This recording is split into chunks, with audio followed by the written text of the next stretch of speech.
The great hall of the Zephyrian Collective stretched for miles under a dome made of pure crystal. Thousands of beings from across the galaxy sat in perfect circles, their forms as different as the stars they came from. Some floated like living clouds of gas. Others looked like walking trees with silver bark. A few resembled giant insects with wings that shimmered like oil on water. Commander Vextal stood at the center of it all. His blue skin glowed softly in the dim light, and his 4 eyes moved slowly as he looked around the room. He had called this meeting to discuss the most dangerous worlds in their galaxy. This was something they did every 100 years to keep peace among all the civilized species. "We gather here today to review the restricted zones," Vextal said. His voice did not come from his mouth. Instead, it appeared directly in the minds of everyone present. This was how most advanced species talked now. They had moved beyond making sounds with their mouths long ago. A hologram appeared in the center of the room. It showed a small blue and green planet spinning slowly in space. The planet looked beautiful from far away, with white clouds swirling over blue oceans and brown continents. "This is Earth," Vextal continued, "home to the species called humans. It remains our highest-level restricted zone, Class 7. A ripple of unease moved through the crowd. Class 7 was the worst rating they gave to any world. It meant the beings living there were too dangerous to contact, too violent to trust, too primitive to understand civilized behavior. Counselor Thranks rose from her seat. She looked like a tall, thin tree with silver leaves that tinkled softly when she moved. "How long has Earth been under quarantine now?" she asked. 3,000. "Earth years," Vextal replied. "Our monitoring stations have watched them carefully all this time. The humans have not changed. They are still violent. They still make war on each other. They still destroy their own world." The hologram changed to show scenes from Earth's history. Ancient humans with spears fighting each other. Medieval knights in armor clashing with swords. Soldiers in trenches. During what humans called World War mushroom clouds rising over cities during World War II. "Look at them," said General Krex of the Shard Empire. His voice sounded like grinding stone in their minds. His body was made of black crystal that reflected the light in sharp angles. "They kill their own kind for land, for resources, for ideas they disagree with. What civilized species does such things?" Many of the beings in the hall made sounds of agreement. Some clicked their tongues. Others hummed deep notes. The gas cloud beings changed color from blue to dark purple, which meant they were disturbed. "They have not learned to live in peace even among themselves," added Elder Zephys of the Crystal Collective. Her voice was like wind chimes in their minds. "How could we ever trust them with the knowledge of other worlds? They would surely try to conquer us all." The hologram showed more recent images from Earth, cities covered in smog, forests being cut down, oceans filled with plastic waste, nuclear power plants and weapons testing sites. "They poison their own air and water," Vextal pointed out. "They make weapons that could destroy all life on their planet. Our scientists believe they will likely extinct themselves within the next few centuries. The problem will solve itself." "Ambassador." Quillen of the Harmony Union stood up. She looked mostly human, except her skin was pale green and she had no hair. "Perhaps we should try to help them," she suggested. "We could teach them peaceful ways, show them how to live without violence." The hall erupted in shocked mental voices. The idea of contacting humans directly was terrifying to most species. "Absolutely not," General Krex said firmly. "They would see our technology and immediately try to steal it. Then they would use it to make even more dangerous weapons. The quarantine must remain." "The General is right," agreed Counselor Thranks. "We have seen what happens when violent species gain advanced technology. The destructor wars of the old times taught us that lesson. Millions of worlds were burned to ash because one aggressive species learned to travel between stars." Vextal nodded. "The humans are even more violent than the destructors ever were. Their own history proves this. They have had wars running continuously for their entire recorded history. Even now, as we speak, they fight battles across their world. The hologram showed current Earth conflicts. Soldiers with advanced rifles, shooting at each other, tanks rolling through ruined cities, fighter jets dropping bombs on targets below. They call this progress, Vextel said with disgust in his mental voice. Their weapons become more deadly every year, but their hearts remain savage. They celebrate violence in their entertainment. They teach their children to fight. They worship beings they call warriors and soldiers. Elder Zephyr shook her crystal head sadly. It is tragic, really. They could have been so much more. Their planet is beautiful, their bodies are capable, but their minds are stuck in primitive thinking. What about their space program? Asked Minister Volak of the neutral zones. Our senses show they have sent small craft beyond their atmosphere. Vextel waved a hand dismissively. Crude chemical rockets that barely reach their own moon. They sent a few humans there decades ago and then stopped. Their space technology is thousands of years behind ours. Even their most advanced spacecraft are little more than metal tubes filled with explosives. The hologram showed human rockets launching from Earth. They look clumsy and dangerous compared to the elegant ships used by galactic civilizations. Alien technology used clean energy and moved silently through space. Human rockets burned chemical fuel and made tremendous noise and fire. They cannot even agree to work together on their space efforts, Vextel continued. Different human groups compete with each other instead of sharing knowledge. Their space program moves forward very slowly because they waste time and resources on rivalry. Have any human ships traveled beyond their moon? Asked Counselor Franks. None that pose any threat, Vextel replied. They have sent a few small probes toward other planets in their system, tiny machines with simple computers. They move so slowly that it takes them years to reach even nearby planets. We could destroy any of them with a single energy pulse if needed. What about their attempts to send messages to other worlds? Minister Volek pressed. Pathetic, General Krex answered before Vextel could speak. They beam radio signals into space hoping someone will hear them. They do not realize that any civilization advanced enough for star travel stopped using radio millions of years ago. It is like trying to contact us by banging rocks together. Laughter rippled through the hall. The idea of using radio waves to communicate across space seemed absurdly primitive to beings who could send thoughts instantly across any distance.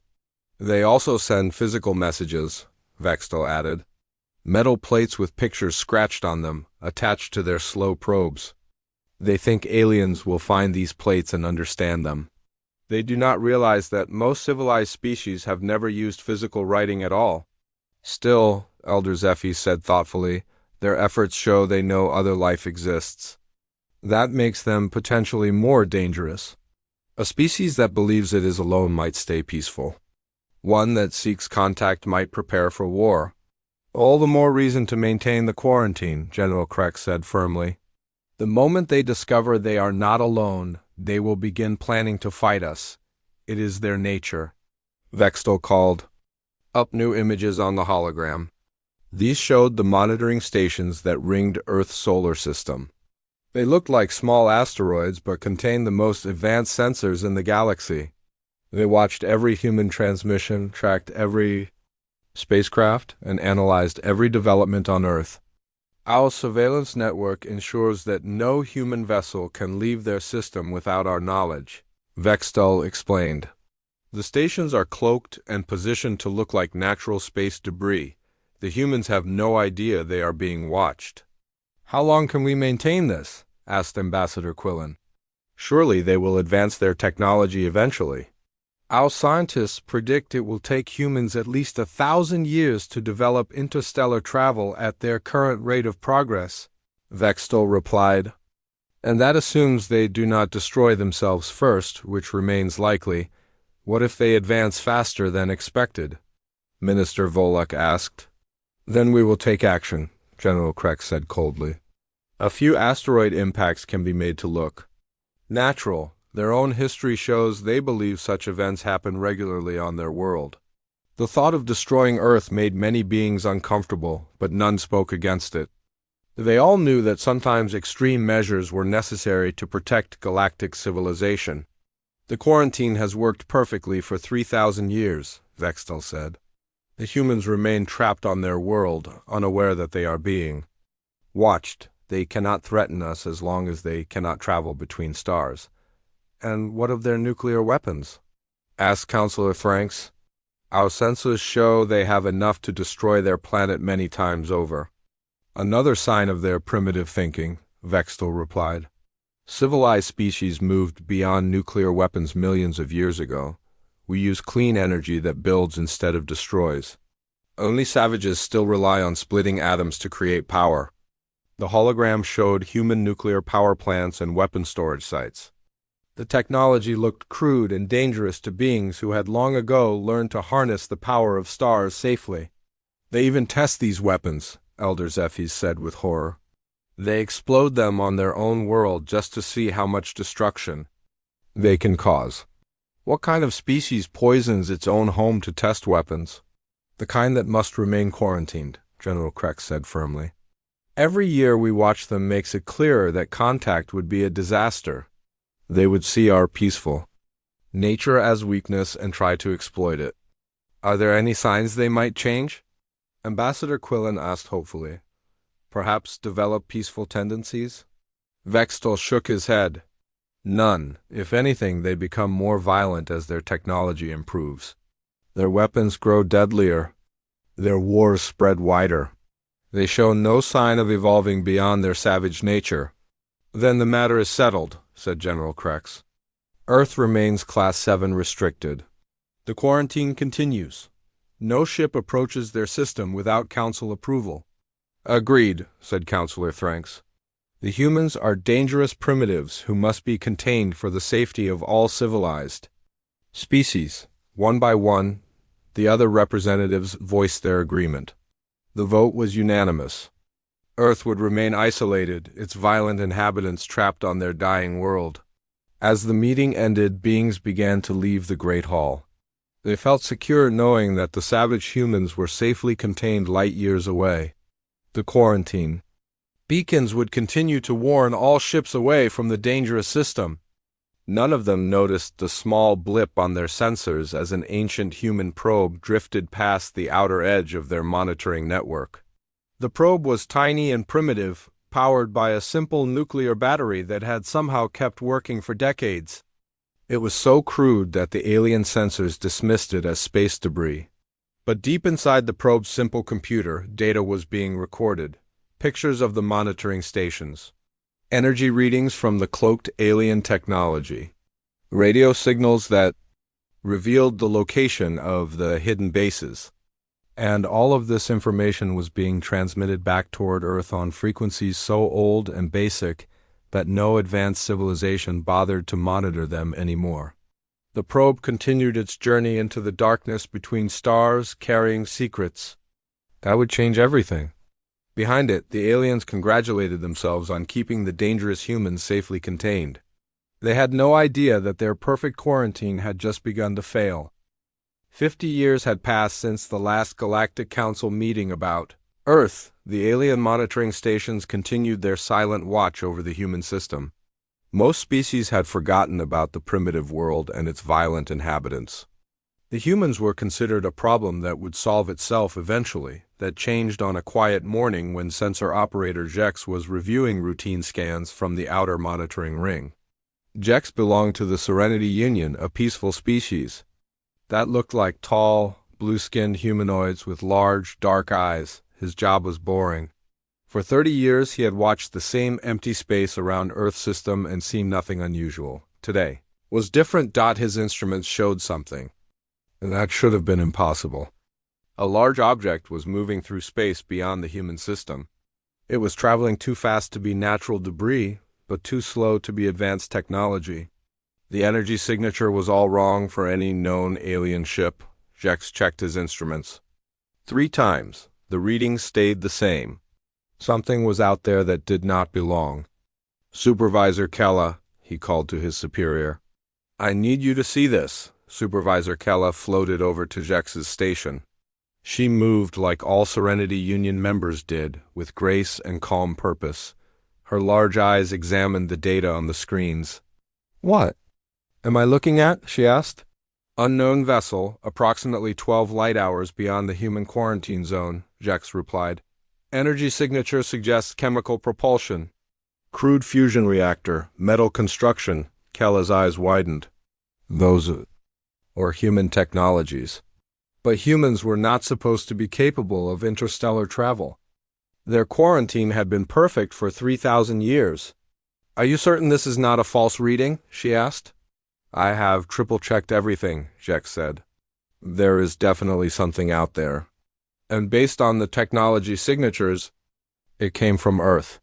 Kella immediately sent an emergency alert to the Galactic Council. Within hours, representatives from major species were connected through quantum communication links. The news sent shockwaves through civilized space. Commander Vextal appeared as a hologram in the emergency session. His blue skin had turned a darker shade, which indicated stress among his people. "This cannot be possible," he said. "Our monitoring shows that human space technology has barely advanced in 50 years. Their most recent launches were simple satellites and supply missions to their space station." "The data is confirmed," reported General Krex, his crystal body. Reflected light in angry red patterns. "A human vessel has somehow reached the Proxima Centauri system. It appears to be in orbit around the second planet." "How did they develop interstellar travel so quickly?" asked Elder Zephes. Her wind chime voice carried notes of confusion and fear. "They did not," said Dr. Melix of the Science Collective. She was a floating blob of green gel that pulsed when she spoke. "Analysis of the vessel suggests it is using conventional fusion propulsion. The journey to Proxima Centauri would have taken them approximately 40 years. The implications hit everyone at once. The humans had not suddenly developed advanced technology. They had been planning this journey for decades. They had built and launched an interstellar ship while the aliens thought they were still playing with chemical rockets. "How did our monitoring stations miss a launch of this magnitude?" demanded General Krex. Commander Vextal's skin turned even darker. "We were watching for advanced technology. Energy signatures that matched known interstellar drives. The humans used such primitive methods that our sensors classified their ship as a large asteroid when it launched. They disguised their intentions," added Dr. Melix. "Intelligence analysis suggests they launched the vessel using a trajectory that looked like a failed satellite deployment. It appeared to be space junk that had been accidentally thrown out of their system." Ambassador Quillen spoke up from her seat. "Perhaps this is an opportunity for peaceful contact. One ship with a small crew hardly represents a military threat." General Krex's crystal body flashed bright red. "Any human presence beyond their system is a threat. We must act immediately to contain this situation." "I agree," said Commander Vextal. "We should send a diplomatic vessel to intercept them. Make it clear that they must return to Earth immediately and never attempt interstellar travel again." "And if they refuse?" asked Councilor Franks. "Then we will have to take stronger measures," General Krex replied coldly. The Council quickly agreed to send a diplomatic mission to the Proxima Centauri system. The Serenity Union volunteered to lead the effort. As they were known for their peaceful nature and skill with difficult negotiations, Captain Yanala of the Serenity Union was chosen to command the mission. She was an experienced diplomat who had successfully resolved dozens of conflicts between species. Her ship, the Peaceful Dawn, was equipped with the most advanced communication technology in the galaxy. "Remember," Commander Vextal told her, before she departed, "these humans are primitive and violent. Do not let their crude appearance fool you into thinking they are harmless. Maintain safe distance and make your message clear. They must return to Earth immediately." Captain Yanala nodded. She had studied human psychology and history. She knew they were unpredictable and dangerous, but she believed that any intelligent species could be reasoned with if approached correctly. The Peaceful Dawn reached Proxima Centauri 3 days later. The human ship was easy to find. It was a massive, ugly thing made of metal and ceramic, covered in strange markings and symbols. Compared to the elegant alien vessels with their smooth energy hulls, it looked like a flying scrap pile. Open communications. Captain Yanala ordered. Her crew began transmitting on multiple frequencies, using mathematical sequences and basic pictographs that any intelligent species should understand. They sent peaceful greetings and requests to talk. The human ship responded immediately, but not with words. Instead, it changed course and began moving toward the peaceful dawn at high speed. "They are approaching us," reported Navigator Plex. "Their trajectory suggests an intercept course. Reduce power and signal peaceful intentions," Captain Yanala ordered. "They probably want to communicate in person." But something was wrong. The human ship was not slowing down. If anything, it was accelerating. Its crude fusion engines burned brighter as it raced toward the alien vessel. "Captain," said Weapons Officer Thek, "they are on a collision course. Impact in 30 seconds. "That cannot be right," Captain Yanala said. "No intelligent species would ram another ship during first contact. It must be a navigation error. 20 seconds to impact," Thek reported. "Should I raise defensive shields?" Captain Yanala hesitated. Raising shields during a diplomatic mission would send the wrong message. It would look aggressive and hostile. These humans were primitive, but surely they understood basic physics. Ramming two ships together would destroy both vessels. 10 seconds, Thek said urgently. "They will change course?" Captain Yanala said. "They must change course?" But the human ship did not change course. The New Horizons slammed into the peaceful dawn at tremendous speed. Both ships exploded in a ball of fire and twisted metal. The collision released enough energy to light up the entire Proxima Centauri system. Emergency beacons from both ships sent automatic distress signals across the galaxy. Within hours, every major species knew what had happened. The humans had committed the unthinkable act of ramming a diplomatic vessel during first contact. But the most shocking part came in the final transmission from the human ship. Just before impact, Captain Sarah Chun had broadcast a message back toward Earth on an old radio frequency. The message was short and simple. "They are out here. Prepare for war." The alien civilizations were horrified. They had expected primitive behavior from humans, but nothing like this. No civilized species had deliberately destroyed their own ship in thousands of years. The idea of suicide attacks was completely foreign to their peaceful minds. Emergency council sessions were called immediately. Representatives from across the galaxy gathered to discuss this unprecedented crisis. "They killed themselves just to destroy our ship," said Elder Zephys, her Wenchime voice trembling with shock. "What kind of species does such a thing?" "Monsters," replied General Krex. "I told you they were too dangerous to contact. Now we have proof."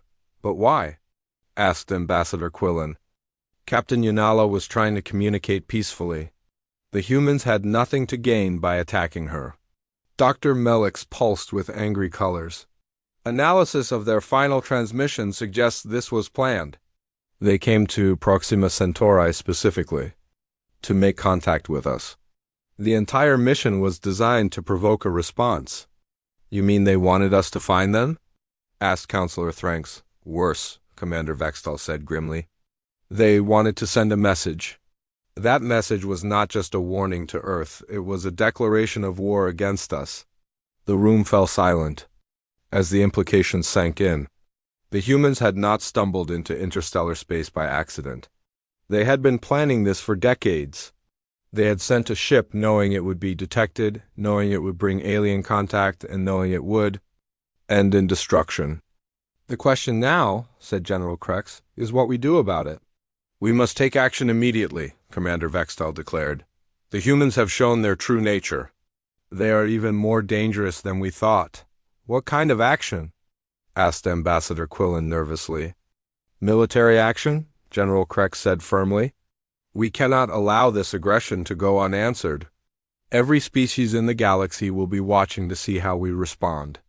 "But they are still trapped on their own world," protested Elder Zephys. 1. Ship reaching Proxima Centauri does not make them a galactic threat. That one ship just killed a diplomatic crew and declared war on us, General Krex pointed out. How many more ships do you think they have built in secret? Dr. Melix brought up new intelligence data on the holographic display. Our deep analysis of their transmissions suggests they have been preparing for interstellar conflict for at least 50 years. The ship that reached Proxima was likely just the first of many. They have been planning this since before our last council meeting about them, Commander Vexto realized. While we thought they were primitive and contained, they were secretly building an interstellar fleet. We must destroy Earth immediately, General Krex declared, before they can launch any more ships. That would make us no better than them, Ambassador Quillen protested. It would make us survivors, General Krex replied coldly. But as the council debated what to do about Earth, disturbing reports began coming in from other parts of the galaxy. Several monitoring stations had detected strange energy signatures near other star systems. Ships using primitive fusion drives and metal construction were appearing all across local space. The humans had not sent just one ship to Proxima Centauri. They had sent dozens of ships to dozens of different systems. And all of them carried the same message that Captain Chun had broadcast. The war the humans had declared was already beginning. The quarantine that had protected galactic civilization for 3,000 years was broken. The dangerous primitives were no longer contained on their poisoned world. They were spreading across the stars, carrying their violence and aggression with them, and worst of all, they seemed to want a fight. The age of galactic peace was ending, and the humans were just getting started. 6 months after the Proxima Centauri incident, the galaxy was no longer peaceful. Reports flooded in from across civilized space about human ships appearing in distant systems. Each sighting brought more confusion and fear to the alien councils. The humans were not behaving like any species the galaxy had ever encountered. Their ships did not follow standard designs or logical patterns. Instead of sleek, energy-based vessels like civilized races used, human ships looked like floating junkyards held together with metal plates and desperate engineering. Admiral Marcus Torres stood on the bridge of the Terra's Wrath, watching enemy ships approach through the main view screen. The alien fleet was beautiful in its own way. Smooth white hulls that seemed to glow with internal light. No visible weapons or engines. They moved through space like graceful dancers, silent and elegant. How many ships are we looking at? Torres asked his tactical officer. 12 vessels, sir, replied Lieutenant Commander Sarah Kozlov. Energy signatures suggest they belong to the ethereal conclave, standard diplomatic formation. Torres smiled grimly. The aliens still thought this was about diplomacy. They had sent a police force to deal with what they saw as a minor problem. They expected the humans to see their advanced technology and surrender immediately. They were about to learn how wrong they were. All ships, this is Admiral Torres, he spoke into his communication device. Remember, these aliens have shields that can stop energy weapons. But they have never faced kinetic projectiles before. Hit them hard and hit them fast. The human fleet was a strange sight. 23 ships of different sizes and shapes, all of them looking like they had been built in someone's garage. Some were converted mining vessels with massive drill platforms turned into weapons. Others were cargo haulers with missile pods welded to their hulls. The largest ship was an old colony transport that had been stripped down and covered in armor. Plating incoming transmission from the alien fleet, reported Communications Officer Park. Put it through, Torres ordered. A holographic image appeared on the bridge. It showed a tall, thin alien with silver skin and large eyes that glowed blue. When it spoke, the words appeared directly in the minds of the human crew. I am Fleet Commander Xylos of the Ethereal Conclave, the alien said. You are in violation of galactic law by operating armed vessels outside your designated system. You will power down your weapons and prepare to be escorted back to Earth. Torres looked at the alien's image and laughed. This is Admiral Torres of the Terran Defense Force. You want us to power down? Come and make us? The alien's glowing eyes dimmed with confusion. You do not understand. We are offering you one chance to surrender peacefully. Our technology is far superior to yours. Resistance will only lead to your destruction. Maybe, Torres replied, but you're going to have to work for it. He cut the transmission and turned to his crew. All ships begin attack pattern Delta. Target their largest vessel first. The alien commander was shocked by the human response. In 3,000 years of galactic peace, no species had ever refused. A direct order from the ethereal conclave. Their technology was so advanced that most conflicts ended the moment they arrived. Scan their vessels, Fleet Commander Zelos ordered. What weapons are they carrying? Unknown technology, his science officer replied. We detect chemical explosives, kinetic projectiles, and some kind of nuclear devices. Very primitive compared to our energy weapons. Chemical explosives? Xylos said with disbelief. Do they plan to throw rocks at us? But his confidence faded when the humans began their attack. The first human ship, a converted asteroid miner called Iron Mountain, fired its main weapon. Instead of an energy beam, it launched a solid projectile the size of a small building. The chunk of metal and rock moved so fast it was almost impossible to track. The projectile slammed into the lead. Alien ship with tremendous force. The ship's energy. Shields, designed to deflect energy weapons, offered no protection against the massive kinetic impact. The alien vessel crumpled like paper and exploded in a ball of fire. Impossible, Xylos whispered. Their weapons are too primitive to penetrate our defenses. Sir, his science officer called out urgently, our shields are not designed to stop. Solid projectiles, they only work against energy attacks. Before Zelos could respond, more human ships opened fire. The crater maker launched a spread of nuclear-tipped missiles. The Revenge fired its mining laser, modified to burn through armor instead of asteroid rock. The New Sydney used its cargo launchers to throw explosive containers at the alien fleet. The aliens tried to respond with their own weapons. Beautiful beams of pure energy lanced out from their ships. But the humans had prepared for this. Their ships were covered in thick armor plating and crude but effective shields. The alien weapons designed for elegant duels between civilized opponents barely scratched the human vessels. Return fire with all weapons, Xylos ordered desperately, but the aliens soon discovered another problem. Their weapons were powerful but required precise targeting. The human ships moved in chaotic patterns that made no tactical sense. They zigzagged through space, rolled and spun randomly, and changed direction without warning. I cannot get a target. Lock, reported the weapons officer. Their movement patterns are completely unpredictable. They are flying like madmen, Xylos said. Do they have no sense of proper formation? The truth was that the humans were flying exactly like they had been trained to fly.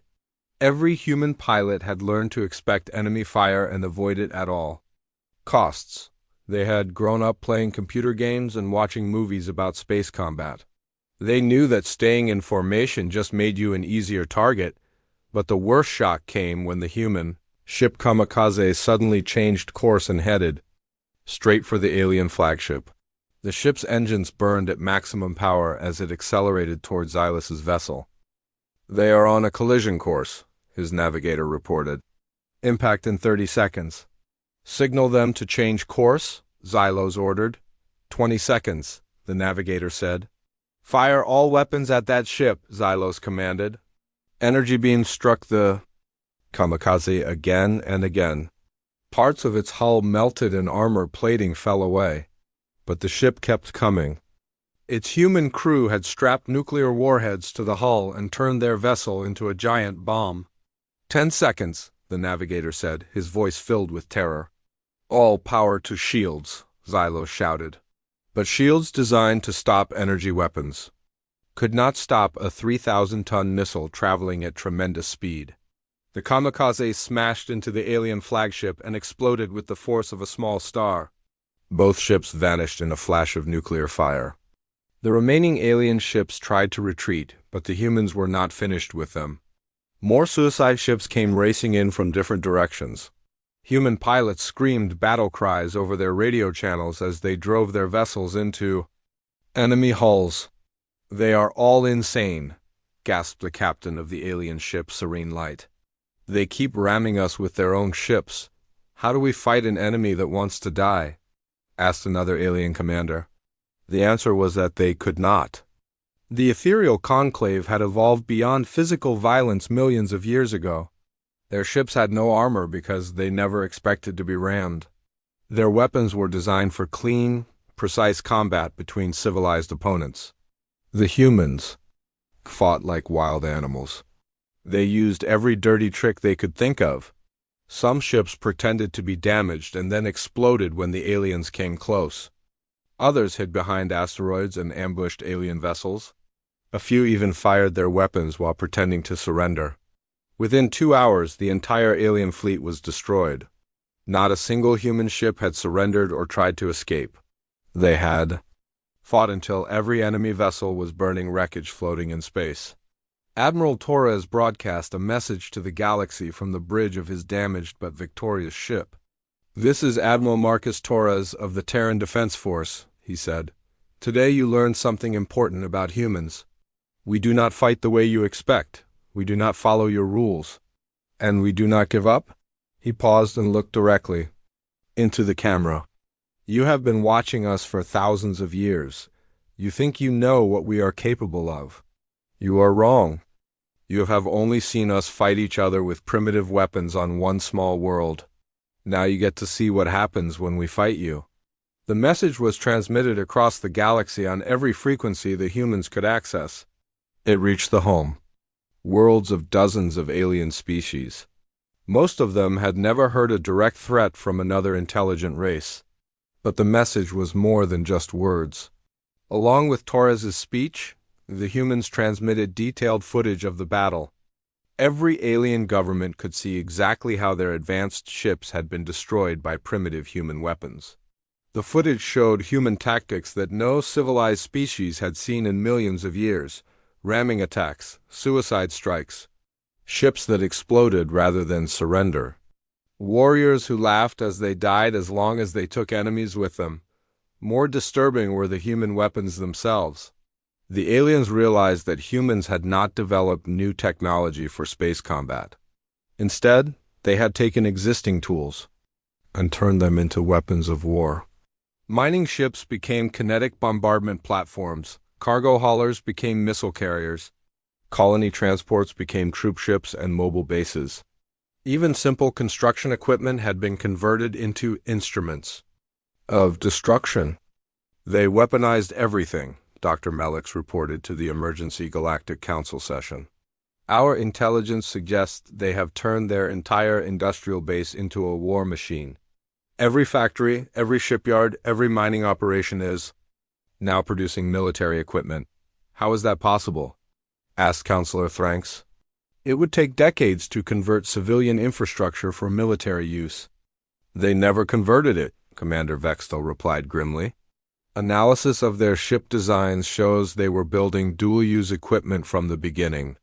Every mining ship was designed to also function as a weapon.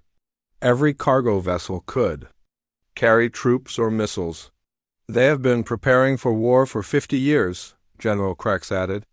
While we thought they were primitive traders and explorers, they were actually building a hidden military fleet."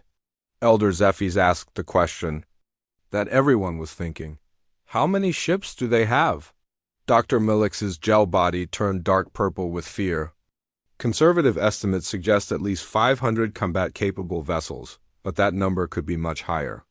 Their shipbuilding techniques are crude but extremely fast." 500 ships? Ambassador Quillen gasped. "That is larger than most species' entire space navies. And every single ship is crewed by beings who are willing to die in battle," General Krex pointed out. "They do not retreat. They do not surrender. They fight until they win or until they are dead." The galactic representatives sat in stunned silence. For the first time in 3,000 years, they faced an enemy that could not be reasoned with, could not be intimidated, and could not be defeated through superior technology alone. The humans had brought something into the galaxy that had been extinct for millions of years. They had brought war back to civilized space, and they were very, very good at it. Worse still, intelligence reports were coming in from across the galaxy about something even more troubling. The humans were not just fighting, they were recruiting. On worlds where alien governments oppressed their people, mysterious human agents were making contact with rebel groups. They offered weapons, training, and most importantly, hope. For species that had been enslaved or dominated for centuries, the sight of humans defeating their oppressors was like a spark in dry grass. Revolution was beginning to spread across the galaxy, and the humans were teaching everyone who would listen the most dangerous lesson of all. Sometimes fighting back was worth dying for. 2 years after the first human victory, the galaxy was no longer the same place. The ancient peace that had lasted for millions of years was breaking apart. Some alien species wanted to fight the humans. Others wanted to negotiate with them. A few even wanted to join them. Dr. Elena Vasquez stood in her laboratory aboard the human research station Discovery. Around her, pieces of alien technology covered every surface. Broken shield generators, damaged energy weapons, and fragments of alien hull material filled the room. Each piece told a story about how advanced alien science worked, but Elena was not trying to copy alien technology. She was trying to break it. "Hand me that quantum resonator," she told her assistant, Dr. James Park. "I think I understand how their shield systems work now." Park passed her the alien device.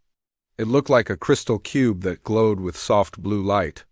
According to their analysis, this small device could project an energy field strong enough to stop a nuclear explosion. "The aliens designed this to be perfect," Elena said as she examined the device. "It can stop any energy weapon in the galaxy." But they made one mistake. "What mistake?" Park asked. Elena smiled and picked up a hammer from her workbench. She brought it down hard on the crystal cube. The device shattered into a dozen pieces, its blue light fading to nothing. "They never planned for someone to hit it with a rock," she said. This was the secret that was changing everything. Human engineers were not trying to build better technology than the aliens. Instead, they were finding ways to use alien technology. Against itself, Elena walked to another workbench where a team of human technicians was working on a captured alien communication system. The device could send messages instantly across thousands of light years using quantum entanglement. It was far beyond anything humans could build, but the humans had found a way to weaponize it. "Status report," Elena asked the lead technician. "We have successfully modified the quantum transmitter," reported Chief Petty Officer Lisa Chun. "Instead of sending messages, it now sends computer viruses. We can crash any alien ship that has a compatible communication system." "How many ships is that?" Elena asked. "About 90% of all vessels in the galaxy," Chun replied with a grin. "Turns out that most aliens use the same basic communication protocols. They never thought someone might use their own network to attack them." Elena nodded and moved to the next project. Here, a group of engineers was working on something even more ambitious. They had taken an alien terraforming device and were turning it into a weapon of mass destruction. The original device was designed to make dead planets suitable for life. It could change the atmosphere, adjust the temperature, and even move water from one place to another. The aliens used it to create beautiful garden worlds for their colonies. The humans had turned it into a planet killer. "We call it the ecosystem disruptor," explained Chief Engineer Rodriguez. "Instead of making planets livable, it makes them uninhabitable. We can poison the air, freeze the oceans, or even change the gravity." "How long does it take to work?" Elena asked. "About 6 months to completely destroy a planet's ability to support life," Rodriguez replied. "But the aliens do not know we have this capability. They still think we only fight with crude bombs and bullets." Elena smiled grimly. "Let the aliens think humans were primitive. It made them easier to defeat." Her communication device buzzed with an urgent message. Admiral Torres needed to speak with her immediately. Elena made her way to the station's command center, where a holographic image of the Admiral was waiting. "Doctor, I need an update on your weapons programs," Torres said without any greeting. We have a situation developing in the Kepler sector. What kind of situation? Elena asked. The Shard Empire is mobilizing a battle fleet. Intelligence suggests they plan to attack our base at New Titan. They are bringing their most advanced warships. Elena felt a chill run down her spine. The Shard Empire was one of the most militaristic species in the galaxy. Unlike the peaceful ethereal conclave, the Shard Empire actually knew how to fight wars.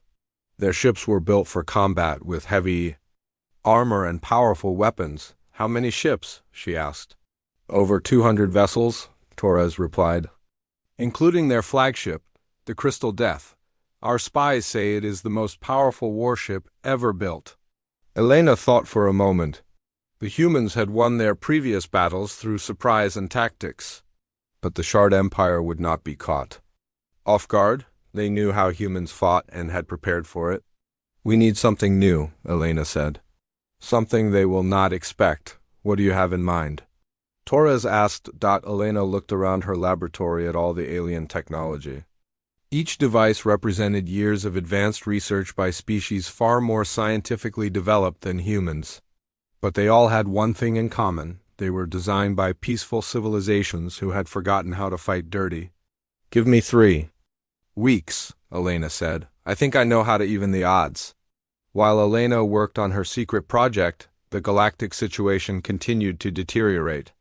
The Shard Empire had declared war on humanity after their colonies in the Vega system were attacked by human raiders. Other species were choosing sides as the conflict spread. The Crystal Collective announced they would remain neutral, but closed their borders to all human ships. The Harmony Union split into 2 factions, with some worlds supporting the humans and others opposing them. Even the Peaceful Serenity Union was debating whether to take military action, but the most shocking development came from an unexpected source. The Zephyrian Collective, the oldest and most respected species in the galaxy, made a public statement that stunned everyone. We have watched the humans for 3,000 years, announced Prime Minister Zellick in a broadcast to the entire galaxy. We believe they were dangerous primitives who would destroy themselves. We were wrong. The humans are not primitive. They are simply different. They have retained abilities that we have lost. The ability to adapt quickly. The ability to turn anything into a weapon. Most importantly, the ability to fight for what they believe in. Perhaps it is time we asked ourselves whether our perfect peace has made us weak. The statement sent shockwaves through civilized space. The Zephyrians had been the leaders of galactic civilization for millions of years. If they were questioning the value of eternal peace, everything was changing. On the human research station, Elena was putting the finishing touches on her latest creation. She called it the Conversion Protocol, and it was the most dangerous weapon humans had ever built. The beauty of this system, she explained to Admiral Torres during their final briefing, is that it uses the aliens' own technology against them. Every advanced alien ship has an artificial intelligence that controls its systems. What does the protocol do to their computers? Torres asked. It does not destroy them, Elena replied. It converts them. The alien AI becomes loyal to us instead of to them. Within minutes of infection, their own ship turns against them. Torres stared at her in amazement. You mean we can take control of enemy vessels during battle? Better than that, Elena said with a smile. We can turn entire fleets against each other. Imagine a Shard Empire battle group suddenly opening fire on its own flagship. The psychological impact alone would be devastating. How do we deliver this protocol to enemy ships? Torres asked. That is the clever part, Elena replied. We use their own communication systems. Every time they try to coordinate their fleet, they spread our virus to more ships. The more advanced their technology, the faster it spreads. Torres laughed out loud. You have turned their greatest strength into their greatest weakness. That is what humans do, Elena said. We adapt. 3 weeks later, the Shard Empire fleet arrived at New Titan exactly as predicted. The human base appeared to be lightly defended, with only 30 ships in orbit around the planet. The Shard commander, General Vectus, expected an easy victory. Begin the attack, he ordered from the bridge of the Crystal Death. Show these primitives the power of the Shard Empire. The alien fleet opened fire with weapons that could crack a moon in half. Energy beams and plasma bolts filled space as 200 ships unleashed their full firepower on the human defenders. But something was wrong. The human ships were not trying to ram the aliens or launch suicide attacks. Instead, they were broadcasting on every communication frequency at once. "What are they transmitting?" General Vectis demanded. "Unknown data patterns," his communication officer replied. "It appears to be random noise. Ignore it and continue the attack," Vectis ordered. But within minutes, strange things began happening throughout the Shard fleet. Ships stopped responding to orders. Navigation systems began showing false information. Weapon targeting became erratic. Then the Crystal Death turned and fired on its own escort vessels. "What is happening?" Vectis screamed at his crew. "The ship's computer is not responding to our commands," his chief engineer reported. "It appears to be operating under someone else's control." All around them, other Shard ships began firing on each other. The organized battle formation dissolved into chaos as vessels that had been allies moments before became deadly enemies. Elena's voice came over the communication system, speaking directly to General Vectis. "General, this is Dr. Elena Vasquez of the Terran Defense Force. Your fleet is now under our control. You have two choices: surrender immediately or watch your own ships destroy each other." Vectis looked around his bridge at the panicking crew members. Through the viewscreen, he could see dozens of his ships exploding as they fired on their former allies. "This is impossible," he said. "Our computer systems are completely secure." "You built your security to stop other aliens?" Elena replied. "You never thought about humans. We do not think like you do. We do not follow your rules, and we certainly do not fight fair." Within an hour, the entire Shard Empire fleet had either surrendered or been destroyed by their own vessels. Not a single human ship was lost in the battle. The news of the victory spread across the galaxy faster than light. The humans had not just defeated the Shard Empire's most powerful fleet. They had humiliated them by turning their own technology against them. But more importantly, they had proven something that terrified every alien government. Human technology was not primitive, it was just different. And that difference made them incredibly dangerous. Species that had ruled the galaxy for millions of years suddenly realized they were facing an enemy they did not understand. The humans could take any alien invention and find a way to weaponize it. They could turn peaceful tools into instruments of war. They could corrupt the most advanced computer systems with simple radio broadcasts. Worst of all, they were teaching these techniques to anyone who would listen. Across the galaxy, oppressed peoples were learning human tactics. Slave worlds were building crude weapons from mining equipment. Conquered species were turning their own infrastructure into instruments of rebellion. The humans had not just brought war back to the galaxy, they had brought revolution. And they were very good teachers. Elena stood on the observation deck of the research station, watching the captured Shard ships being escorted to human space. Each vessel represented years of advanced alien research that would soon be converted into new human weapons. "What are you thinking about?" asked Admiral Torres, who had come to congratulate her on the victory. "I am thinking about what comes next," Elena replied. "We have shown the galaxy that we can fight their armies and win, but the real war is just beginning." "What do you mean?" Torres asked. Elena pointed to a display showing intelligence reports from across civilized space. Rebellion markers were appearing on dozens of worlds. The human example was inspiring others to fight for their freedom. "We are not just fighting for humanity anymore," she said. "We are fighting for everyone who has been told they are too weak, too primitive, or too different to matter." "The aliens called us dangerous primitives," Elena continued. "They were right about the dangerous part, but they were wrong about everything else. We are not primitive. We are just not afraid to get our hands dirty." 5 years had passed since the first human ship reached Proxima Centauri. The galaxy no longer resembled the peaceful place it had been for millions of years. The old order was dead and something new was being born from its ashes, Lieutenant. Amy Chun stood on the bridge of the warship Freedom's Dawn, watching a mixed fleet of human and alien vessels prepare for their next mission. Amy was the daughter of Captain Sarah Chun, the woman who had sacrificed her life to send the first message of war to Earth. Now, Amy commanded a ship that carried both humans and aliens who had chosen to fight together.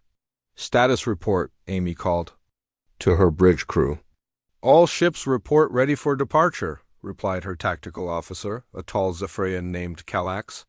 "The joint fleet consists of 47 vessels, 23 human ships, 18 Liberation Union ships, and 6 former Shard Empire vessels that joined our cause."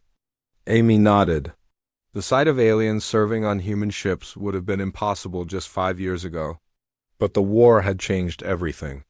Species that had been enemies for centuries now fought side by side against the old galactic order. "Open a channel to all ships," Amy ordered. The communication system connected her to dozens of vessels scattered across local space. Human captains, alien commanders, and mixed crews all listened as she prepared to address the fleet. "This is Lieutenant Kyun of the Terran Defense Force," she began. "Today we liberate the Epsilon Eridani system. Intelligence reports indicate that the Crystal Collective is holding over 2 million sentient beings in work camps on the 4th planet." She paused, looking around her bridge at the mix of humans and aliens working together. Her first officer was a former Serenity Union diplomat who had joined the humans after his own government refused to help enslaved worlds. Her chief engineer was a Shard Empire defector who had brought advanced weapon designs with him. 5 years ago, the galaxy called us dangerous primitives, Amy continued. They said we were too violent to be trusted with advanced technology. They were wrong about many things, but they were right about one thing. We are dangerous. We are dangerous to anyone who thinks might makes right. We are dangerous to governments that oppress their own people. We are dangerous to species that believe some beings are worth more than others. Today we show the Crystal Collective what humans learned long ago. Freedom is not something you ask for politely. It is something you take by force. Across the fleet, human and alien crews prepared for battle. But this was not like the early human victories that relied on surprise and suicide attacks. The humans had learned to fight smarter as well as harder. The Liberation Union had been formed 2 years earlier when dozens of oppressed species united under human leadership. They shared technology, tactics, and most importantly, the human philosophy that every sentient being had the right to determine their own fate. "Fleet Admiral Torres wants to speak with you," reported Communications Officer Park. Amy smiled as the image of Admiral Torres appeared on her screen. The man looked older than he had 5 years ago, with gray hair and new scars on his face. But his eyes still burned with the same determination that had driven humanity to the stars. "Amy," Torres said warmly, "are you ready for this mission?" "Yes, sir," Amy replied. "The fleet is prepared and eager to fight." "Remember," Torres said seriously, "this is not just about military victory. We are showing the galaxy that there is an alternative to the old way of doing things. Every being we free today might become an ally tomorrow." "Understood, sir," Amy said. "We will not just defeat the Crystal Collective. We will give their slaves a reason to keep fighting after we leave." The fleet moved toward the Epsilon Eridani system using a combination of human and alien technology. Human ships still looked crude compared to alien vessels, but now they were crude ships equipped with the most advanced technology in the galaxy. The humans had learned to combine the best of both worlds. Dr. Elena Vasquez had spent 5 years studying alien science, but not to copy it. Instead, she had taught humans how to improve it. Human engineers took alien designs and made them more robust, more adaptable, and much more dangerous. The Crystal Collective fleet that defended Epsilon Eridani was impressive. 50 beautiful ships that looked like floating crystals, each one capable of incredible destruction. Their commander, Admiral Prism, had studied human tactics and thought he was prepared for anything the primitives might try. He was wrong. The human attack began not with weapons, but with words. As the two fleets approached each other, the humans broadcast on every frequency the Crystal Collective used for internal communication, but they were not sending computer viruses or battle commands. Instead, they were broadcasting the personal stories of beings who had escaped from Crystal Collective work camps, slaves who had been freed by human raids, families that had been reunited after decades of separation. "My name is Jexel," said one voice over the communication system. "I was born in Crystal Collective territory. They told me I was inferior because my species was not advanced enough to deserve freedom. The humans taught me that no one gets to decide the value of another being's life." "This is Kralith," said another voice. "I served the Crystal Collective for 40 years because I thought their way was the only way. The humans showed me that there are species in this galaxy who will fight and die for strangers, simply because it is the right thing to do." Admiral Prism tried to block the transmissions, but the humans had learned to use the aliens' own communication networks against them. Every time the Crystal Collective tried to coordinate their fleet, they heard more stories of liberation and hope. More importantly, the transmissions were being heard by the Crystal Collective crews themselves. For the first time, many of them were learning what their government really did to conquered worlds. "Sir," reported Prism's communication officer, "we are receiving surrender requests from 3 of our own ships. Their crews are refusing to fight." "That is impossible," Prism said. "Crystal Collective citizens are completely loyal." "Not anymore," Amy Chen's voice came over the communication system. "Admiral Prism, your own people are learning the truth about your empire. They do not want to fight for a government that enslaves millions of innocent beings. You are primitive." "Terrorists?" Prism replied angrily. "You understand nothing about civilized order." "Maybe not," Amy said. "But we understand something you forgot. Sometimes civilized order is just a pretty name for organized cruelty." The battle that followed was unlike any the galaxy had ever seen. It was not humans fighting aliens, but 2 different philosophies of civilization clashing in space. The Crystal Collective fought to maintain order, using precise formations and advanced tactics. They expected their enemies to behave predictably, so they could counter every move. The Liberation Union fought to spread chaos, using mixed tactics that combined human aggression with alien technology. They did not try to maintain formations or follow standard military doctrine. Instead, they adapted constantly to whatever situation they faced. Human ships worked together with alien vessels in ways that should have been impossible. A former Shard Empire cruiser would provide heavy firepower while human fighters swarmed around it like angry insects. Serenity Union ships used their diplomatic skills to convince enemy crews to defect in the middle of battle. Most effective of all were the mixed crews. Humans provided the aggressive tactics and willingness to take risks. Aliens provided advanced technology and knowledge of enemy weaknesses. Together, they created something entirely new. "Target their command ship," Amy ordered her weapons officer. "But do not try to destroy it. We want to capture Admiral Prism alive." "Why?" asked Kallax, her Zephyrian first officer. "Because he needs to see what we have built here," Amy replied. "He needs to understand that the old galaxy is not coming back." The Freedom's dawn closed in on the Crystal Collective flagship. Instead of using kinetic weapons or explosives, Amy's crew used Dr. Vasquez's latest invention. It was a device that could temporarily disable alien technology without causing permanent damage. The enemy ship suddenly lost power to its weapons and engines. Its beautiful crystal hull went dark as all systems shut down. Within minutes, human boarding parties were cutting through the hull to reach the crew inside. But this was not the brutal boarding action that aliens expected from humans. The Liberation Union had strict rules about the treatment of prisoners and civilian populations. They fought hard, but they also fought with honor. Admiral Prism was brought to the bridge of the Freedom's Dawn as a prisoner. He expected to be executed or tortured, as his own forces often did to captured enemies. Instead, he found himself standing next to aliens who had once served his own empire. "I do not understand," Prism said, looking around the bridge. "These, Beings served the Crystal Collective loyally for decades. Why would they betray their own government?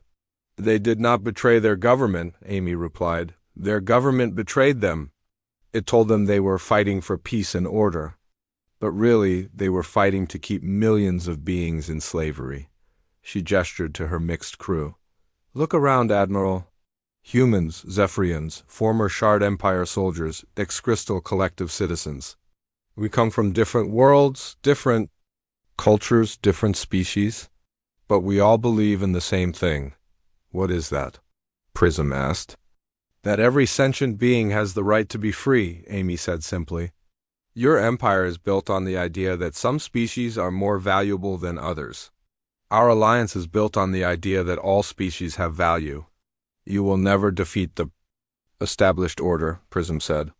The old empires have resources and technology you cannot match, Amy smiled. Admiral, we already have defeated the established order. Look around you. 5 years ago, there were a dozen major empires controlling the galaxy through fear and superior technology. How many of them still exist? Prism thought about it. The ethereal conclave had split apart when half their member species joined the Liberation Union, the Shard. Empire was fighting a civil war between traditionalists and reformers. Even his own Crystal Collective was facing rebellions on dozens of worlds. You have brought chaos to a peaceful galaxy, Prism accused. We brought freedom to an enslaved galaxy, Amy replied. There is a difference. She walked to the view screen, where the remains of the Crystal Collective fleet were surrendering to Liberation Union forces. But more importantly, transport ships. We're already heading to the 4th planet to begin freeing the work camps. The old galaxy was not peaceful, Amy continued. It was quiet. There is a difference between peace and the silence of the oppressed. Your alliance will not last, Prism said desperately. Different species cannot work together for long. Your cultural differences will tear you apart. Maybe, Amy admitted, but we will deal with those problems when they come. Right now, we have more important work to do. She pointed to the planet below where millions of beings were tasting freedom for the first time in their lives. Every person we liberate today makes the galaxy a little bit better. Every species that joins our alliance makes us stronger. Every empire that falls makes room for something new to grow. The humans did not conquer the galaxy, Amy said. We infected it with something much more dangerous than weapons. We infected it with an idea. What idea? Prism asked. That things can be better than they are, Amy replied. That ordinary beings can stand up to powerful governments and win. That freedom is worth fighting for, even if the fight is dangerous.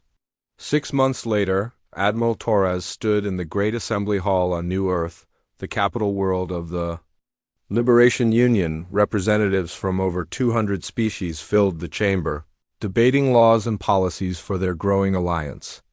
The hall was nothing like the elegant crystal dome where the old Galactic Council had met. It was built from simple materials using human construction techniques. But it was also designed to accommodate every type of being in the galaxy, from gas cloud entities to silicon-based life forms. The motion passes, announced Speaker Velix, a former Crystal Collective diplomat who now served as the elected leader of the Assembly. The Liberation Union officially recognizes the independence of the Tau Ceti colonies. Torres smiled as he watched the proceedings. The aliens had learned to argue and debate like humans.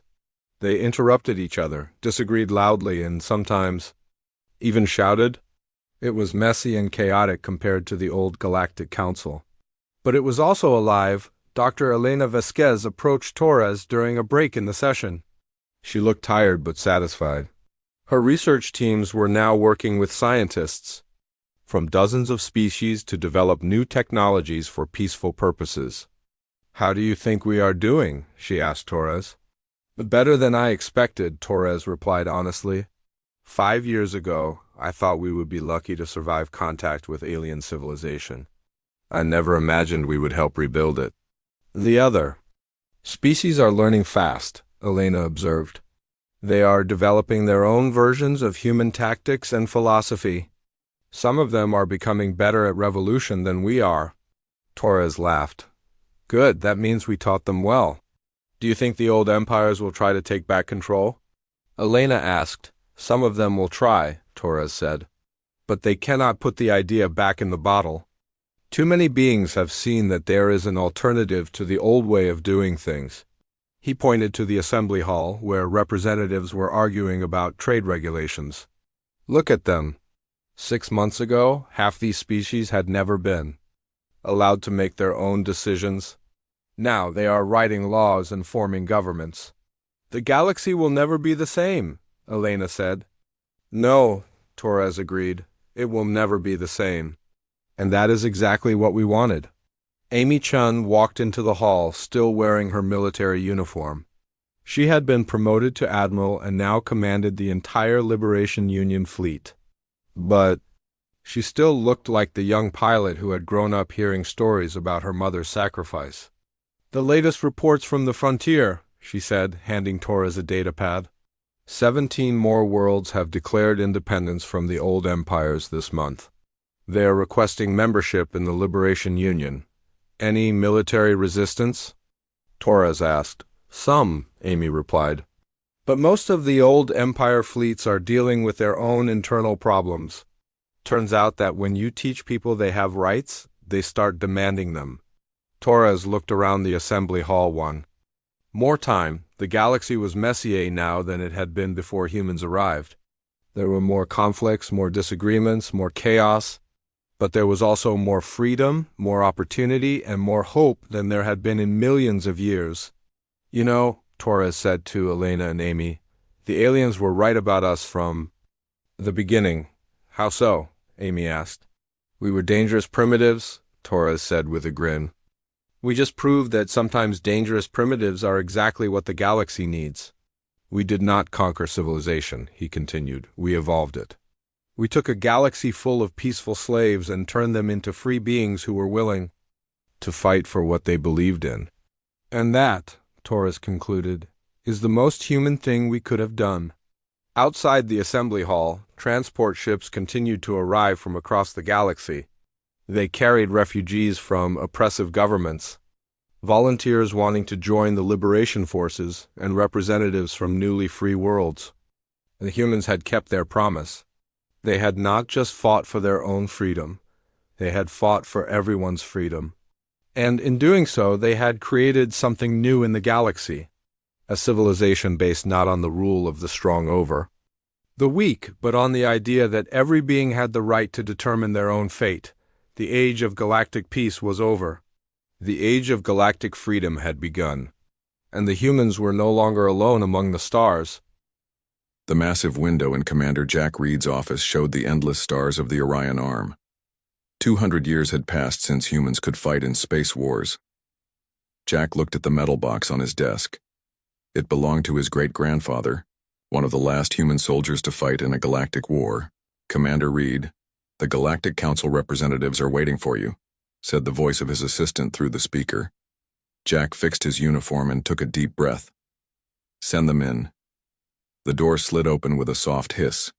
3 aliens entered the room. The tallest one was Ambassador Trell, a blue-skinned being with 4 arms and eyes that changed color with his mood. Currently, they glowed a nervous yellow. Commander Reed, thank you for meeting us on such short notice, said Trell, bowing slightly. Please, sit down, Jack said, pointing to the chairs across from his desk. Trell sat down, his companions following. The second visitor was General Vorax, a reptilian alien with scales that reflected light like metal. The third was Diplomat Mira, who looked almost human except for her silver skin and completely black eyes. We face a serious problem, Trell said. His eyes shifted to a dark orange. The Void Collective has taken 3 more systems in the past week. Jack nodded. The Void Collective was a mysterious species that had appeared 6 months ago from unknown space. They used strange fighting methods that confused the Galactic Defense Forces. How many planets have they taken now? Jack asked. 27, General Vorax answered, his voice deep and rumbling. They should not be winning. Our ships are better. Our weapons are stronger. But they keep defeating us. Jack turned to his computer and pulled up the latest reports. The screen showed a map, of the galaxy with red dots marking the conquered systems. The pattern was clear to him, though he doubted the aliens could see it. "They're using old human tactics," Jack said quietly. "What do you mean?" asked Diplomat Mira, leaning forward. "Hit and run. Targeting supply lines instead of military bases. Psychological warfare." Jack pointed to different areas on the map. "These aren't random attacks. They're following a pattern that Earth generals used centuries ago." The three aliens exchanged worried looks. "That is why we are here," Trell said. "The Council is asking for human help." Jack raised his eyebrows. "The ban has been in place for 2 centuries. The Council was very clear that humans were too dangerous to participate in galactic conflicts. Times change," Vorax growled. "The Void Collective does not follow normal battle rules. They attack civilian targets, they use dirty tricks. Like humans did," Jack stated. The room fell silent. Jack stood up and walked to the window, looking out at the stars. "Do you know why the ban was put in place?" he asked without turning around. "The Earth solution," Mira said softly. "The stories say humans ended the last great war in a way that horrified the galaxy." Jack nodded. "My great-grandfather never talked about what they did, but it ended a war that had been going on for 30 years. The galaxy decided humans were too unpredictable, too willing to cross lines that other species wouldn't. And yet here we are," Trell said, "asking for that same unpredictability." Jack turned around. "What exactly are you asking for, Ambassador?" "The Council will vote tomorrow on temporarily lifting the ban. They want you to lead a human advisory team, but only to give advice, no direct fighting." Jack sat back down at his desk. He opened his drawer and pulled out an old, worn book. The aliens watched curiously as he flipped through the pages. "This is The Art of War by Sun Tzu," Jack explained. "A human military text written over 3,000 years ago. It says, 'All warfare is based on deception. The Void Collective understands this. The Galactic Defense Forces do not.' Will you help us, Commander Reed?" Mira asked. Before Jack could answer, his computer beeped with an urgent message. He opened it and frowned. "The Void Collective just attacked Proxima Station." "That's deep in human territory," Jack said, standing up quickly. "They've never attacked human worlds before." "The ban works both ways," Vorax said. "They know humans cannot fight back." Jack's face hardened. "They're testing the boundaries. If the Council lifts the ban, I want more than an advisory role. That would be difficult to approve," Trell said, his eyes now dark blue with worry. "Then the Council needs to understand what they're asking for," Jack replied. "Human warfare isn't just about tactics or technology. It's about a mindset that your species have never fully understood." Jack walked to a wall display and pressed a button. A hidden panel slid open, revealing a small storage area. Inside was an old uniform, different from the ceremonial one he wore now. This one was designed for combat, with armor plates and utility pouches. Next to it hung a strange-looking helmet with a dark visor. "My great-grandfather's combat gear," Jack explained. He kept it as a reminder of what humans were capable of. The aliens stared at the armor with a mixture of curiosity and unease. "There's an old human saying," Jack continued. "Let sleeping dogs lie. For 200 years, the galaxy has been content to let humans sleep. Now, you want to wake us up." "We need your help," Trell said simply. "The Council will vote tomorrow, but I wanted to know if you would accept the position if offered." Jack closed the panel and returned to his desk. He opened the metal box and took out a small silver star attached to a ribbon. "This was given to my great-grandfather for his role in the Earth solution. Do you know what he told me when I was a child? He said, 'This isn't for bravery, it's for being willing to do what no one else would.'" Jack put the medal back in the box. "If the Council lifts the ban, I will help. But they need to know what they're asking for. Humans don't fight like other species. We don't have the same limits." Trell nodded slowly. "I will tell them your conditions." As the aliens stood to leave, Jack's computer beeped again. Another urgent message. "The Void Collective just destroyed Proxima Station," Jack said, his voice tight. 5,000 human colonists, no survivors. The aliens froze. Jack looked up from his screen, his eyes cold. Tell the council they have my answer. It's time the galaxy remembered why they banned us in the first place. After the aliens left, Jack returned to the window. The stars seemed colder now. 200 years of peace was about to end. He wondered if the galaxy was ready for what was coming. Humans had been banned from galactic wars for good reasons. Now, those reasons were about to become clear again. 3 days after the destruction of Proxima Station, Jack Reed stood in a large meeting room aboard the Galactic Council's flagship. The circular table in the center held representatives from 12 different species. All eyes were on him as he finished his presentation. And that's why the Void Collective's attacks have been successful despite your technological advantages, Jack said, turning off the holographic display. They're using psychological warfare. They want you afraid. Admiral Crex, a tall, insect-like being with 4 arms and compound eyes, clicked his mandibles in frustration. This makes no sense. War's about strength and numbers. The stronger force wins. Jack shook his head. Not always. Earth history is full of examples where the weaker side won because they fought smarter, not harder. The Galactic Council had voted to partially lift the ban. Humans could now advise alien forces but still couldn't fight directly. Jack had been appointed as the chief human advisor, much to the discomfort of many council members. What do you suggest we do, Commander Reed? Asked Council Leader Orza, an elderly being with pale blue skin and white hair that seemed to float around her head. Jack walked around the table, looking at each representative. First, stop thinking like a traditional military. The Void Collective isn't attacking your strongest points. They're hitting where you're weak and vulnerable. He pointed to the star map floating above the table. See these supply routes? They've cut off 3 major military bases from getting fuel and food. Your ships are powerful, but they can't fight if they can't move or if their crews are hungry. Admiral Crex stood up angrily. This is dishonorable. In proper warfare, armies face each other directly. The Void Collective doesn't care about your honor, Jack replied calmly. They care about winning. The room fell silent. Jack could feel the tension in the air. These beings had fought wars for thousands of years with strict rules and traditions. The idea of fighting differently was alien to them. Ironically, a soft voice spoke from the corner of the room. Perhaps we should listen to the human, all. Heads turned to Admiral Trax, an older military leader with gray skin and sad eyes. He was known for his experience in the last major galactic conflict. I was there when the Earth solution ended the Great War, Trax said quietly. I saw what humans can do when pushed too far. If Commander Reed says the Void Collective is using human tactics, we should pay attention. Jack nodded gratefully to the old admiral. At least someone understood the gravity of the situation. What do you propose, Commander? Council Leader Orza asked again.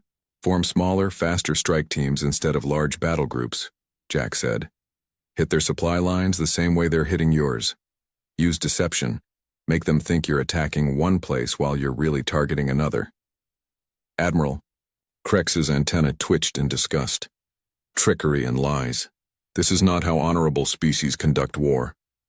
Would you rather be honorable or survive? Jack asked bluntly. Before Crex could respond, the room's emergency lights flashed red. A communications officer rushed in. The Void Collective has launched simultaneous attacks on 3 more systems, the officer reported.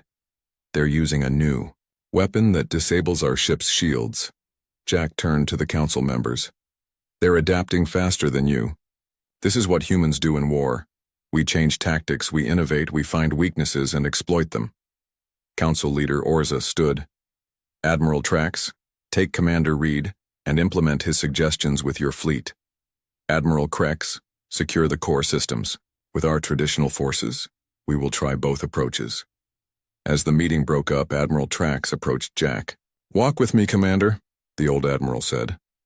They left the council chamber and moved to a quiet observation deck. Through the massive window, they could see ships of various designs coming and going from the station. You didn't tell them everything. In there, Trax said, his voice low. About what you suspect? Jack looked at the admiral with surprise. What do you mean? I've studied human warfare since the ban, Trax admitted. The Void Collective isn't just using human tactics, they're using them too well, as if they know human military thinking from the inside. Jack nodded slowly. I've had the same thought. The attack on Proxima Station wasn't random. It was personal. A message. You think humans are helping them, Trax said. It wasn't a question. I think it's possible, Jack replied. Not all humans agreed with the ban. Some thought it was shameful to be excluded from galactic affairs. Trax turned to face Jack fully. If you're right, this becomes even more dangerous. The Council partially lifted the ban to get human help against the Void Collective. If they discover humans might be on both sides, they'll reinstate the ban immediately and we'll lose this war, Jack finished. What are you going to do? Trax asked. Jack stared out at the stars. First, I'm going to help you implement the strategies I suggested. Then I need to find proof of human involvement with the Void Collective. And if you find it, then I'll need to deal with it quietly, Jack said. For 200 years, humans have lived peacefully in the galaxy. I won't let a few traitors ruin that. Trax nodded. I'll help you. Not all of us fear humans, Commander Reed. Some of us remember that before the Earth solution, humans fought to protect others as often as they fought for themselves. Jack smiled slightly. Thank you, Admiral. Their conversation was interrupted by another alarm. Jack's personal communicator beeped urgently. He checked the message and his face darkened. What is it? Trax asked. The Void Collective just hit New Terra Colony, Jack said, his voice tight with anger. Second human target in a week. Casualties? Unknown yet. But they left something behind. This time. Jack showed Trax the image on his communicator, a symbol burned into the ground of the colony's main plaza. Trax looked confused. What does it mean? It's an ancient human military symbol, Jack explained. It means traitor. So you were right, Trax said quietly. Jack nodded, his face grim. Humans are helping the Void Collective, and they're sending me a message. What will you do now? Jack turned from the window, determination in his eyes. What humans do best, Admiral, adapt and overcome.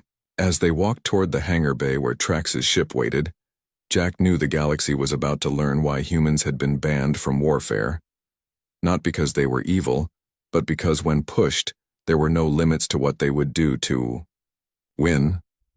And somewhere out there, other humans had forgotten what lines should never be crossed. 2 weeks after the attack on New Terra, Jack Reed stood in front of 30 alien officers inside the battlecruiser Stellar Dawn. Each officer represented a different species in the Galactic Defense Forces. Some looked skeptical, others curious, and a few openly hostile. The first rule of human warfare, Jack said, pacing across the front of the room, is that there are no rules. A murmur of disapproval spread through the audience. A tall, purple-skinned officer stood up. This goes against everything we believe, he said. War has codes, honor, structure. Jack nodded. And that's why you're losing. The Void Collective doesn't care about your codes or your honor. In the 2 weeks since Jack had started advising Admiral Trax's fleet, they had managed to slow the Void Collective's advance. But they hadn't stopped it. 5 more systems had fallen, though now the enemy was paying a higher price for each victory. Today we're going to talk about something humans call psychological warfare, Jack continued. Winning the battle in your enemy's mind before firing a single shot.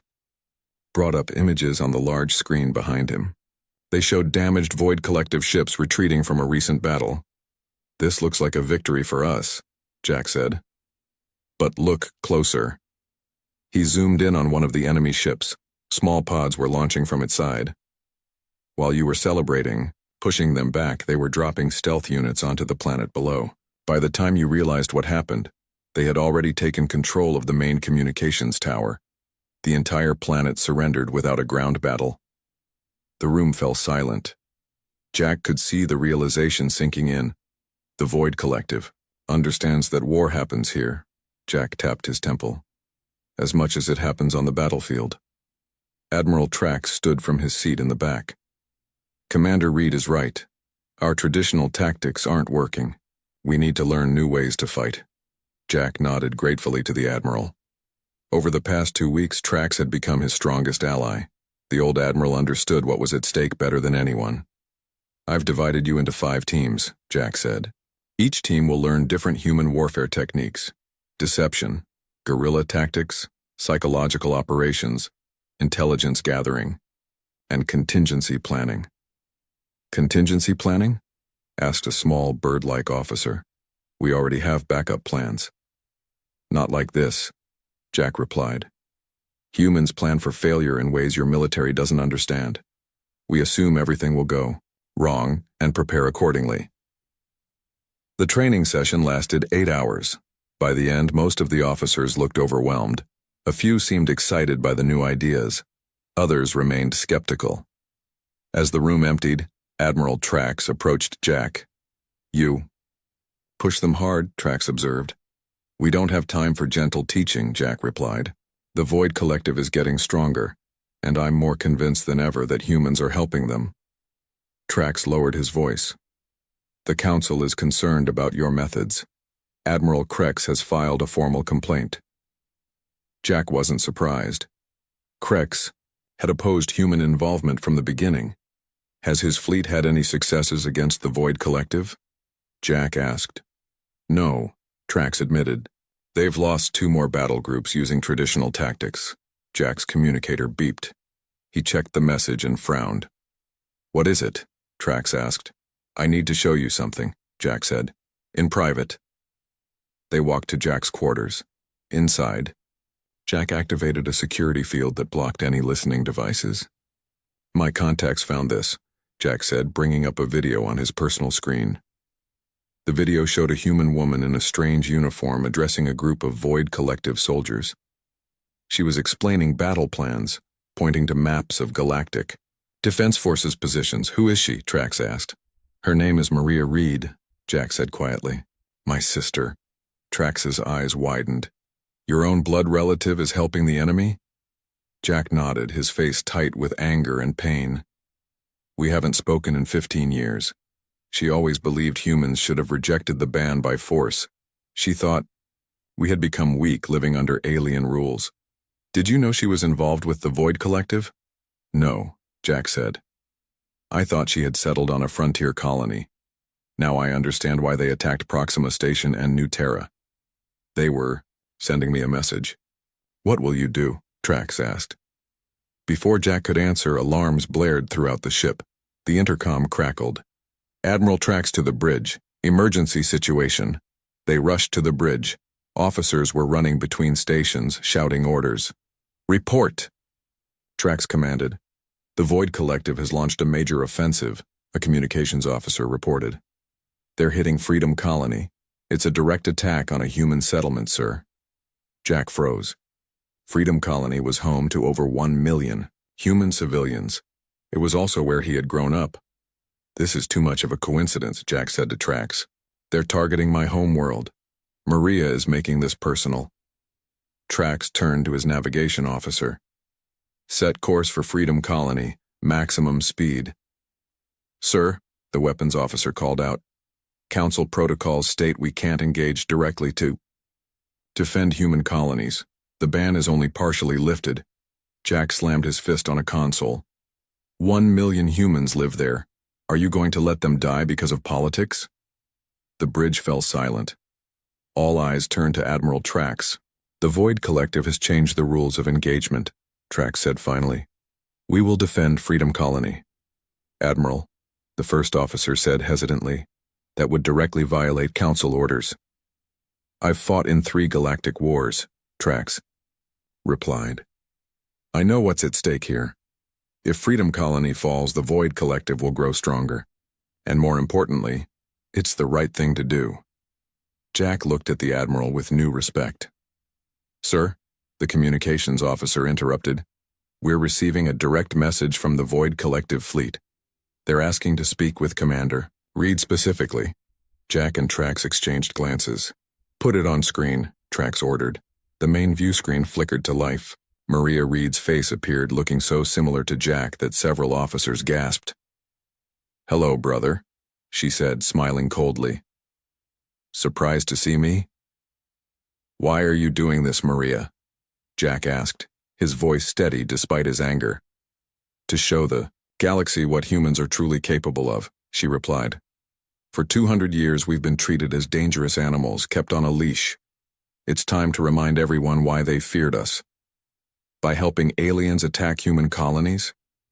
You're killing your own people. Maria's smile faded. Sometimes sacrifices must be made. The Earth solution taught us that. The Earth solution was a mistake, Jack said. A desperate action in desperate times. It was our finest hour, Maria countered. When humans showed the galaxy what we're willing to do to win. She leaned closer to the screen. I'm giving you a choice, Jack. Join us, or watch Freedom Colony burn. Jack straightened his shoulders. You know my answer. Then you'll need to stop me yourself, Maria said. But that would mean breaking the ban completely, wouldn't it? Are you willing to do that, brother? Are you willing to become what the galaxy fears? The screen went dark. Jack turned to Trax, his decision already made. I need a ship, he said, and I need volunteers who understand what they're getting into. You'll be violating the ban, Trax warned. The Council will never forgive that. Jack's eyes hardened. Some lines have to be crossed, this is one of them. The ban on human warfare was about to be broken, and the galaxy would remember why it had been created in the first place. The scout ship Shadowfall moved silently through space, its advanced stealth systems hiding it from enemy sensors. Inside the small bridge, Jack Reed sat in the captain's chair, surrounded by his hand-picked crew of 5 humans. Status report, Jack said, his voice low and tense. We're approaching Freedom Colony, replied Tom, the navigation officer. Long-range scanners show 7 Void collective warships in orbit. They've already landed ground forces. It had been 3 days since Jack broke the ban completely. Admiral Trax had given him a small stealth vessel and turned a blind eye as Jack recruited former military personnel who had been living quietly throughout the galaxy. Each volunteer knew they were risking everything. Any word from Admiral Trax's fleet? Asked Lisa, the communications specialist. They're engaged with the main Void collective force 2 systems away, Jack replied. It's a diversion. My sister knew exactly what she was doing when she split their forces. Jack studied the tactical display. Freedom Colony's defenses were crumbling. They had never been built to withstand a full military assault. The colony had always relied on the ban for protection. No one attacked human worlds because humans couldn't fight back. Time to show them why humans were banned from warfare, Jack said. Everyone remember the plan? His small crew nodded. All of them were veterans who had kept their skills sharp despite years of peace.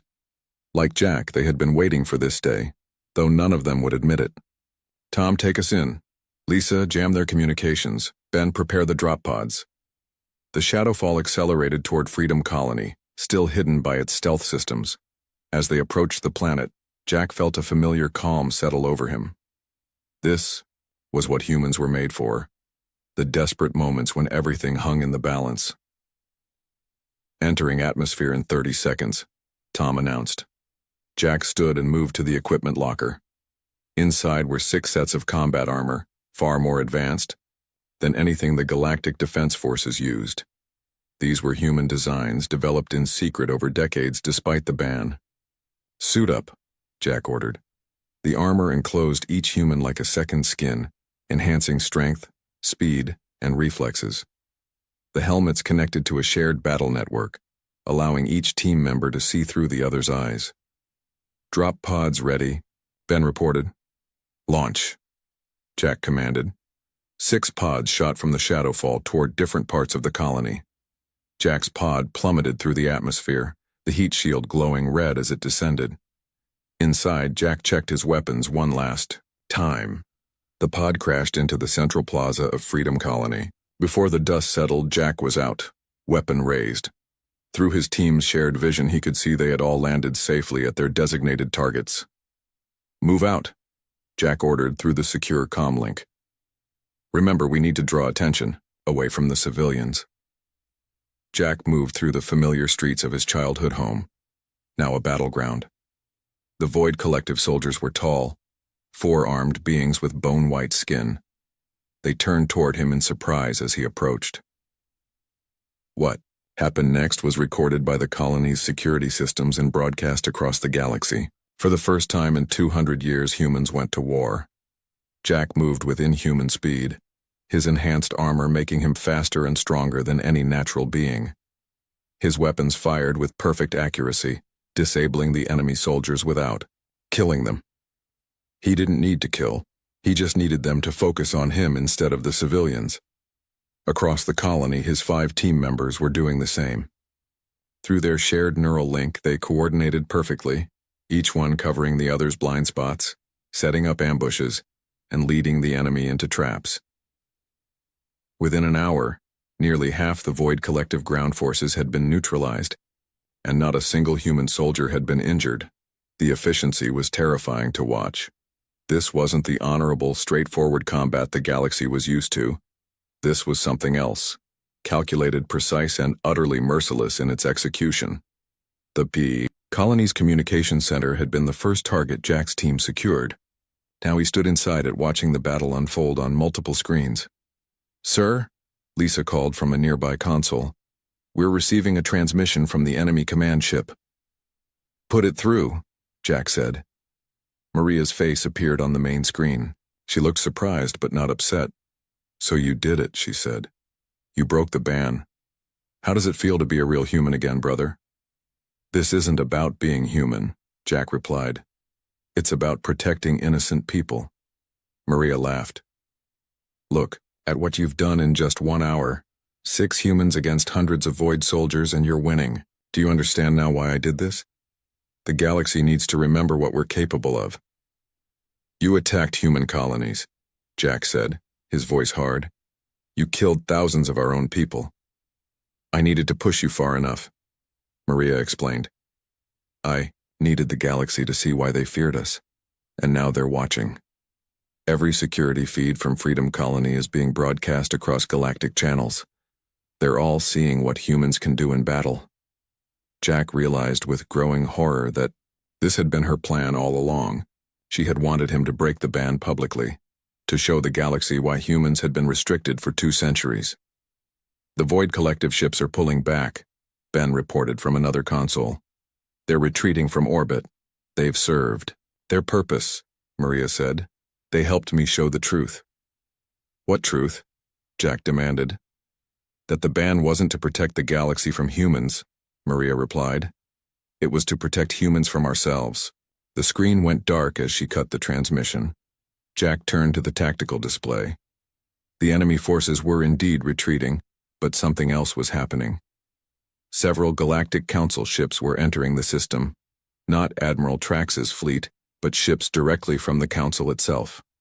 "Sir," Lisa said, her voice tight with concern, "we're receiving a message from the Council ships. They're ordering us to stand down and surrender immediately." Jack had expected this. Breaking the ban had consequences. "Tell the team to complete the evacuation of civilians, then meet at the extraction point," Jack ordered. "We're not surrendering." "What about the Council?" Lisa asked.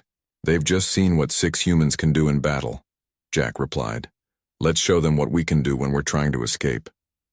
As the evacuation finished, and Jack's team prepared to leave Freedom Colony, news of what had happened was spreading across the galaxy. The footage of humans in combat had been seen by billions. Some watched in horror, others in awe, but all with the same realization. The ban had existed for a reason. Human warfare wasn't just about technology or brutality. It was about something deeper. A willingness to do whatever was necessary. A capacity for unconventional thinking that other species lacked. And now, for better or worse, that capacity had been unleashed again.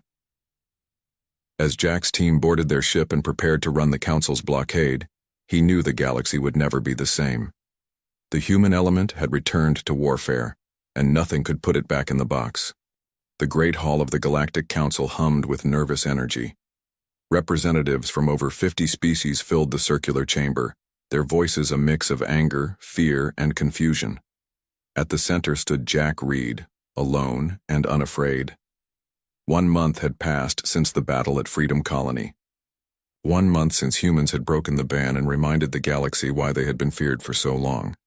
1 month of chaos as the Void Collective continued its advance, though now more cautiously.